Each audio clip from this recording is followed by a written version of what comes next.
you to the Special Friday program. I have Peter Leidy with me virtually, and Peter is here to give us some tips about reducing stress and building empathy. So today we have part one of the presentation. Next Friday, May 1st from 12 to 12:30, we'll be back for part two. So many of us are feeling anxious and isolated and more stressed than usual. And Peter's here to teach us a little bit about how we can simply improve our own well-being as well as helping others. So Peter's been teaching and talking about mindfulness and compassion and stress reduction for years. So he is here to help us learn some of those simple techniques. If you have any questions for Peter, please type them in the comment section and we'll answer as many questions as possible at the end of the presentation.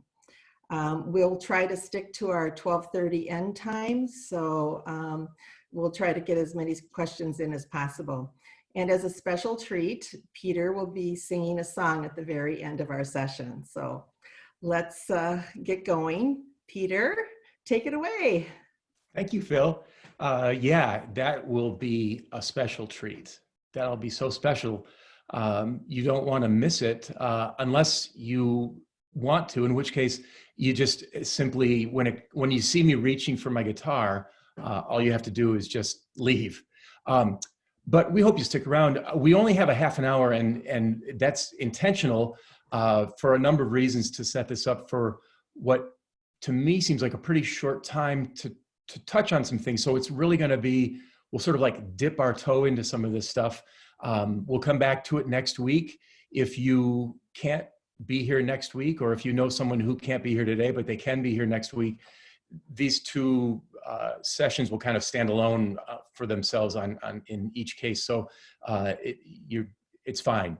Both, none, one or the other, it's all good.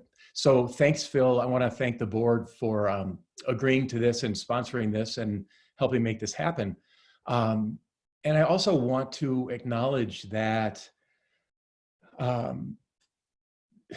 we're all dealing with stuff. I mean, many of us, I'll speak for myself, probably say this multiple times a day, because the pandemic is obviously just, it's on our minds all the time right now, right? And my family so far is fortunate that we haven't been touched by the illness, but we know a lot of people who have, and I just, you know, if we do a little bit today that seems a little lighthearted and a little bit fun, I'm trusting that you'll all understand that we still need to do lighthearted stuff and have some fun during this time.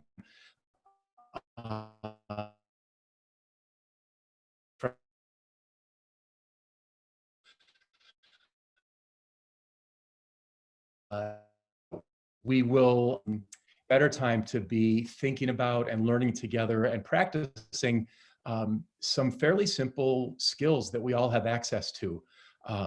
It's a question of whether we want to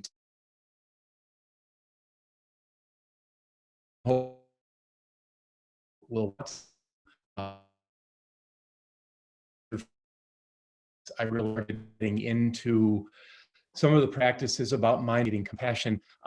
It's always a work in progress, though.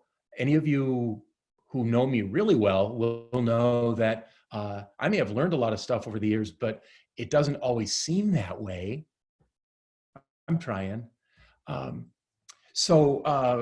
Yeah, so let's get busy. I'm holding on to, I carry these with me, you know, my mask and my gloves. I have them with me, although right now, except for Betsy, who's like 2 floors down, because I'm in the converted attic room of this house. There's nobody really close by, so I don't have to wear the mask now.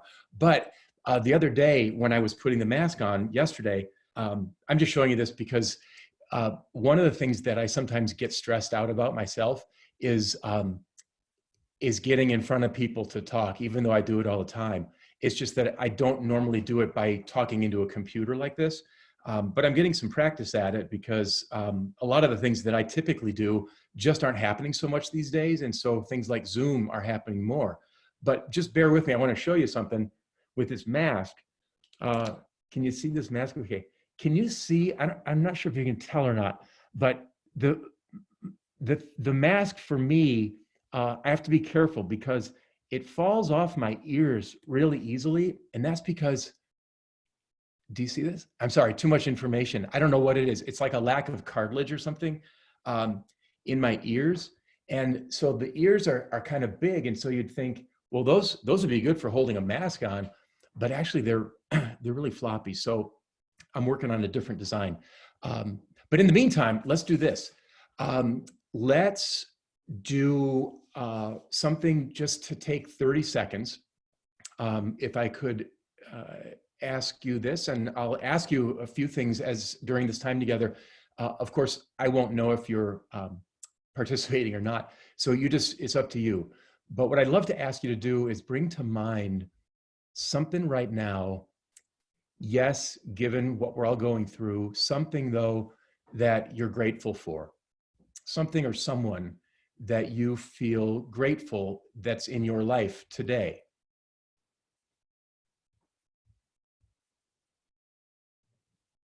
And even in a few seconds, I'm guessing many of you had something come to mind. This is definitely, there's science behind all this stuff. And I can get you some resources if anybody wants. I will have a little slide. I want to show you a few slides. One of them has a book list actually for some helpful reading information, reading material. But it's well documented now that acknowledging things that we're grateful for in our lives does improve our well-being. This is something that's been studied for a long time. What I like to ask people to do is, for any of you that just a few seconds ago, when I asked you to bring something to mind, if what came to mind for you is a person, consider letting that person know that they're the one that came to mind for you when someone was asking you something about something you're grateful for today. Because we all know that this happens, where we recognize something that we're feeling very thankful for that's in our lives, a person, a pet, health, whatever it may be, our job, our team, whatever it might be. And we often just don't take that extra step of letting that person know that we're really grateful that you're in our lives. So I would encourage you, if you want to, you could even send them a text right now if you want, but do let that person know. It's good for you to do that, and it's good for them to hear it, okay?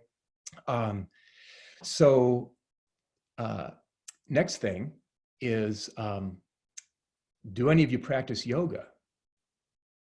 I don't know, I can't tell. You're out there, but I know some of you do. And practicing yoga, those of you who do practice yoga know this, that improves your well-being. It's about mindfulness. It's about getting your brain and your body working together. It's good for you physically. It's good for you mentally and emotionally, and for many people spiritually. And I do want to let you know, now I'm going to practice sharing my screen for a second here. I wanted to let you know just an opportunity, because some of you are spending a lot of time at home these days, as many of us are, and you're looking for stuff to do. You can do a lot via the internet, via YouTube, via Zoom. But one thing I happen to know firsthand is that if you want information, don't worry about, you can take this website down if you want to, or just contact me if you want. My daughter is a yoga instructor. She's a yogi. She's based in Atlanta these days, and she's teaching yoga. There's no cost. Monday through Friday, she's working from home. So like over her lunch break, she's doing yoga from, Central Time, it's 11:30 to 12. All abilities, all ages, you don't have to be very experienced with it. This is a photo, if you can see it. Wow, I'm just gonna have to assume you can see what I'm sharing on my screen. This is one of the regular participants in her yoga class whose toddler likes to join in as well. So kids are welcome, pets are welcome, parents are welcome, grandparents are welcome. And wherever you may find the resource for practicing yoga, if you've never tried, check it out. Try it out. If you have, maybe this is a time to build your practice a little bit more. Okay, so here's a few things. These are things that you can practice, and these are all if you yourself wants to practice these kinds of things, and we're just gonna, this is a very tip of the iceberg today. Great. Try to incorporate it as much as you can into your daily life. It's good for you. And it's also the kind of thing that you can teach another person. Maybe it's a family member, maybe it's someone you're supporting, maybe it's a coworker, maybe it's a neighbor. Be aware, all of this is in the context of you're isolating, you are quarantining. You can't just go and next door to your neighbor perhaps and start doing things that involve you being very close with them. So we're all that's kind of a given right now. So if you're with family or you're at work and you're with people, whoever you can safely be with, these are things that you can do together as well as on your own. At the top here, it says breathing 4 and 8. What does that mean? That means that one of the simplest breathing practices that has great benefits is simply counting to 4 on your inhale and counting to 8 on your exhale, meaning you're trying to make an exhale be about twice as long as an inhale. This might be a minute or two, a few times a day for you. This might be 5 or 10 minutes at a time. This is the kind of thing where a lot of people I know who are not necessarily going to sit quietly and do any kind of formal meditation for 20 minutes or a half an hour or 45 minutes will do this. And it's partly because they may trust whoever it was who taught them about it, but it's also that once you've done this for a little while, you actually start to realize that it's working for you. What's it doing? It's helping calm you down. The cool thing about this, and the reason for let's try to extend the exhale, is because one of the things that we know, thanks to neuroscience, is that when we inhale, like this is all day long, every time, and we're breathing all day, right? Every time we inhale, we're activating our sympathetic nervous system. And every time we exhale, we're activating our parasympathetic nervous system. You don't necessarily need to worry about the words so much, but basically the inhale, even it's a small amount, but when you practice this over time, it starts to add up and it makes a difference. So what's happening is we inhale and just ever so slightly, our blood pressure goes up and our heart rate goes up. That's activating, that's basically, again, in a very small way on any given inhale, we're activating the nervous system that is associated with our fight or flight response, okay? Every time we exhale, we're activating the part of the nervous system that's life is good, I feel relaxed, I feel content, I feel loved, I feel happy. That's what's happening. So when scientists like Emily Sapala, if I'm saying her name right, I'll show you the title of a book that she wrote. She was in Madison for a while. She's, I believe at Stanford now.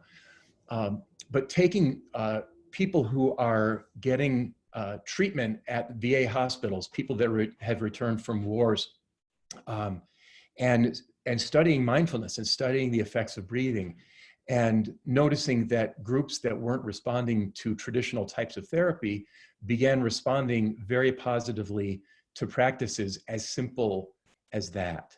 So I'll time us, just if you want to try it for a minute, just kind of do the inhale with me until 4. And then the exhale to about the count of 8.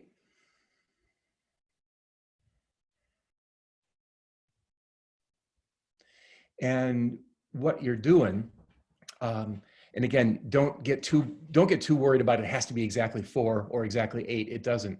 The idea is approximately doubling the length of your exhale compared to your inhale. It's not that there's more air now coming out. It's the same air being exchanged. It's just that we're slowing that down for the exhale. If we had time, I could tell you some stories about some people who I know that really are carrying around a lot of anxiety and a lot of stress just as a baseline on any given day. And something this simple has really made a positive impact for a lot of people.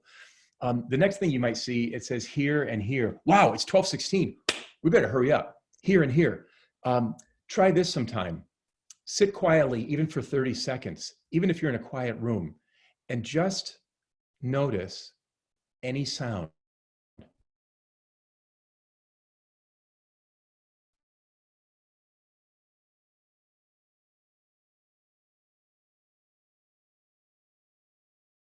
Right? Wow, we're hearing music. One of the signings. We're having jets flying over.